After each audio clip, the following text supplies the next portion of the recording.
Hello friends, मैं teacher Sangeeta Singh और आज आप लोगों को समझाने वाली हूँ मैं हिंदी साहित्य का इतिहास का तीसरा काल रीतिकाल। रीतिकाल का विक्रम संवत 1700 से लेकर के 1900 तक के समय को रीतिकाल के नाम से जाना जाता है।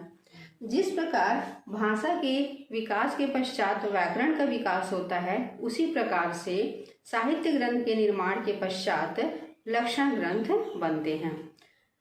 इन्हें रीति ग्रंथ कहा जाता है। रीति का अर्थ होता है रस, छंद, अलंकार, ध्वनि और नायिका भेद, अर्थात काव्यांगों की विवेचन पद्धति। इस रीति काल को श्रृंगार काल के नाम से भी जाना जाता है। इस समय के काव्यों में, रचनाओं में श्रृंगार रस की प्रधानता के कारण इसे श्रृंगार रस के नाम से भी जाना जाता है। प्रत्येक कवि ने आचार्य बनने की लालसा में कोई न कोई लक्षण ग्रंथ अवश्य लिखे हैं, जिसमें सर्वप्रथम लक्षण ग्रंथ केशवदास ने लिखे हैं। इन्हें और कई नामों के नाम से जाना जाता है, जिनको विभिन्न आचार्यों के द्वारा नाम दिया गया है। जिनमें रामचंद्र शुक्ल के द्वारा आचार्य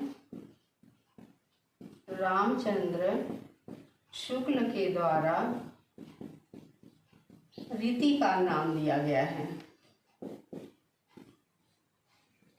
आचार्य मिश्र बंधुओं के द्वारा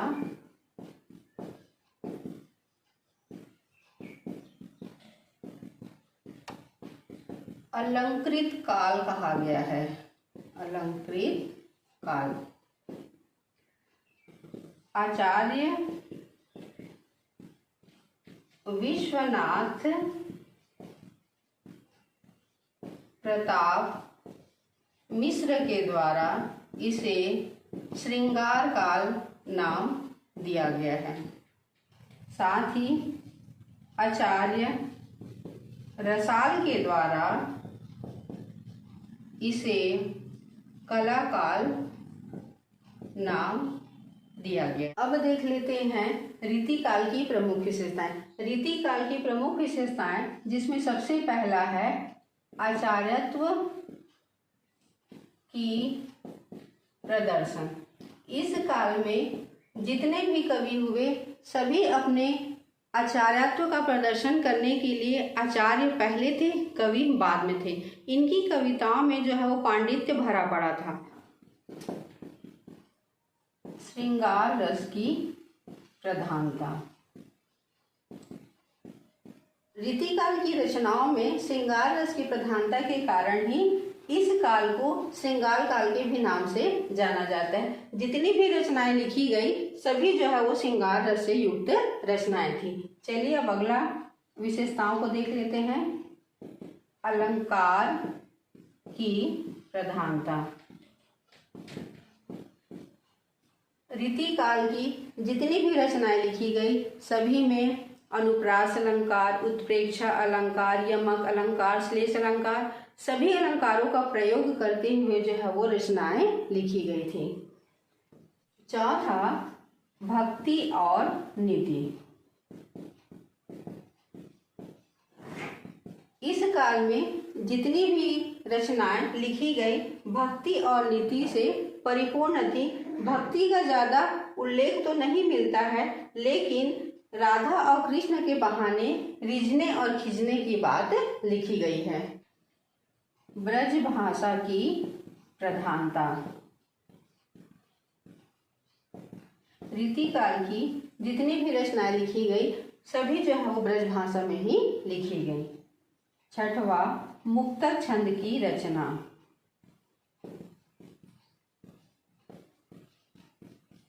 रीतिकाल में मुक्तक छंद युक्त रचनाएं लिखी गई थी। लक्षण ग्रंथों की रचना। इस काल में कर्म प्रधान के साथ आचार्य कर्म भी प्रधान समाहित हो रहे थे, जिसकी वजह से लक्षण ग्रंथों की रचना की गई। नारी का भोग्य स्वरूप।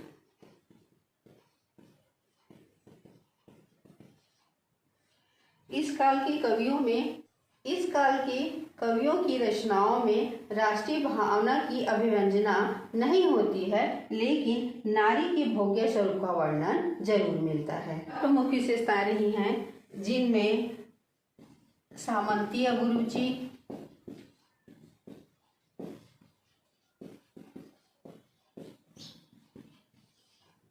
आश्रयदाताओं की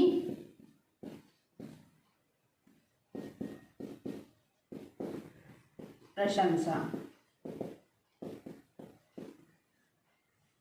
ये थे रीतिकाल की प्रमुख विशेषताएं। चलिए अब देख लेते हैं रीतिकाल के प्रमुख कवि और उनकी रचनाओं के नाम को। काल के प्रमुख कवि और उनकी रचनाएं, जिनमें सबसे पहला केशवदास।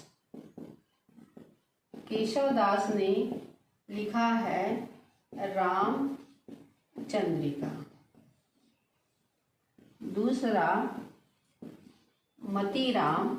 मतीराम ने लिखा है फूल मंजरी। घनानंद सुजान सागर।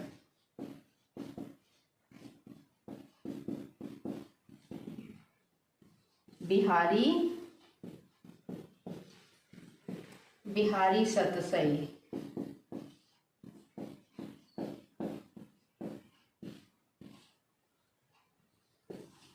सेनापति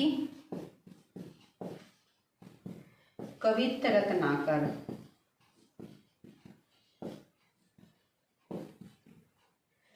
ऐसे बहुत सारे कवि हैं जिन्होंने जो है रीतिकाल से संबंधित रचनाएं लिखी हैं। अब देख लेते हैं रीतिकाल को रचनाओं के आधार पर कितने भागों में विभाजित किया गया है। रीतिकाल को रचनाओं के आधार पर 3 भागों में विभाजित किया गया है, जिसमें सबसे पहला रीतिबद्ध काव्यधारा, दूसरा रीति सिद्ध काव्यधारा, तीसरा रीति मुक्त काव्यधारा। अब एक एक करके तीनों काव्यधारा की विशेषताएं और उनकी कवियों के नाम को देख लेते हैं। सबसे पहले ले लेते हैं रीतिबद्ध काव्यधारा। इस धारा के जितने भी कवि हुए सभी आचार्य थे और ये सभी जो है वो शास्त्रीय ढंग का उपयोग करके रचनाएं लिखी। साथ ही जो है वो इन्होंने लक्षण ग्रंथों की रचना की। इनके प्रसिद्ध कवि जिनमें केशवदास, पद्माकर, चिंतामणि आदि प्रमुख थे। अब ले लेते हैं रीति सिद्ध को। रीति सिद्ध काव्यधारा। रीति सिद्ध काव्यधारा के कवियों ने लक्षण ग्रंथों की रचना तो नहीं की, लेकिन लक्षण ग्रंथों की गहन अध्ययन किया। और जब ये लेखन कार्य किए तो उन्होंने जो है वो लक्षण ग्रंथों की सीमाओं का ध्यान रखा, जिसके प्रमुख कवि हुए बिहारी सेनापति। अब देख लेते हैं तीसरा रीति मुक्त काव्यधारा।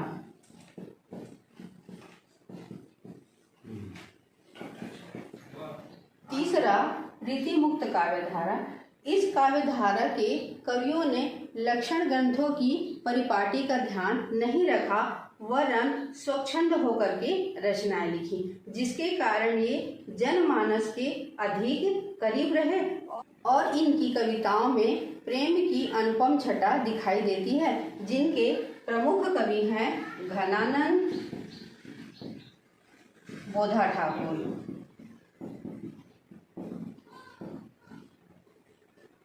ये था रीतिकाल। रीतिकाल की विशेषताएं, उनके प्रमुख कवि, उनकी रचनाओं के नाम, साथ ही रीतिकाल की रचनाओं के आधार पर कितने काव्य धाराओं में बांटा गया था, उनके प्रमुख कवि।